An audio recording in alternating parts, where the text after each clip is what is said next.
Assalamualaikum warahmatullahi wabarakatuh. Salam sejahtera untuk kita semua. Merdeka. Bapak Ibu semuanya yang saya hormati, sebenarnya penjelasan tentang status atau informasi terkini tentang COVID-19, belajar tatap muka, dan bantuan sosial sudah saya jelaskan di tayangan langsung atau live IG kemarin malam. Tapi ternyata masih banyak yang bertanya lewat WA, komen di medsos, dan lain sebagainya, sehingga saya perlu menjelaskan ulang. Namun akan saya singkat sebagai berikut. 1. Status tentang COVID-19. Total positif ada 290, yang sembuh ada 236. 81% itu sudah sembuh, yang dirawat ada 47 atau 16%, dan yang meninggal ada 7 atau 2,4%. Orang yang telah diswab total berjumlah 8.880 orang, di mana 2.937 adalah swab reguler dan 5.943 adalah swab massal. Dengan angka reproduksi efektifnya 1,56. Angka 1,56 ini masih lebih tinggi dari 1 standar WHO. 1 itu baru dikatakan terkendali. Jadi di Banyumas dari angka reproduksi efektif belum terkendali. Akan tetapi angka positivity rate-nya itu 2,63. Artinya jauh di bawah ketentuan WHO 5% dan juga jauh di bawah rata-rata nasional sekarang itu 12%. Ya. Sehingga kesimpulannya, di Banyumas angka terkonfirmasi positif masih terus bertambah dan belum terkendali, walaupun penilaian Provinsi Banyumas masuk kategori berisiko rendah. Tambahan positif tersebut didominasi oleh tes swab massal. Dari hasil tes massal, kemudian diikuti tes mandiri, dan kemudian tes karena gejala yang dialami. Klaster seperti dulu ada klaster pasar, perbankan, ya, dan juga ada klaster perubahan, itu sudah dapat diatasi dengan baik dan sudah aman dengan melakukan testing, tracing, dan treatment, sehingga bisa dinyatakan aman. Sekarang muncul klaster perkantoran, pelayanan utamanya, pelayanan masyarakat, misalnya di puskesmas, ada 6 puskesmas yang telah ditutup, tapi 5 sudah dibuka kembali, yaitu Puskesmas Wangon 1, Jatilawang, Cilongok 1, Somagede, Kebasen, dan hari ini yang masih ditutup tinggal Kemeranjen 2. Sedangkan kantor DPRD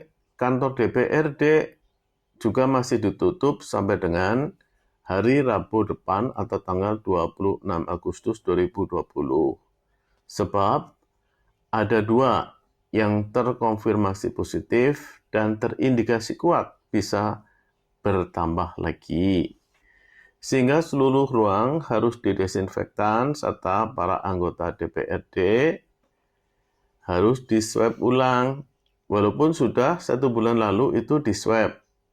Demikian juga para pegawai kantor sekretariat Dewan. Insya Allah dijadwalkan hari ini swab ulang itu selesai. Kemudian yang kedua, masalah belajar tatap muka. Kita akan memulai simulasi dan penyusunan SOP lebih detail lagi pada tanggal 24 Agustus ini, berbarengan dengan rapat koordinasi Forkompinda, dengan usulan adalah sebagai berikut. Tapi ini usulan, ya. Belajar tatap muka boleh dilakukan dengan syarat. 1.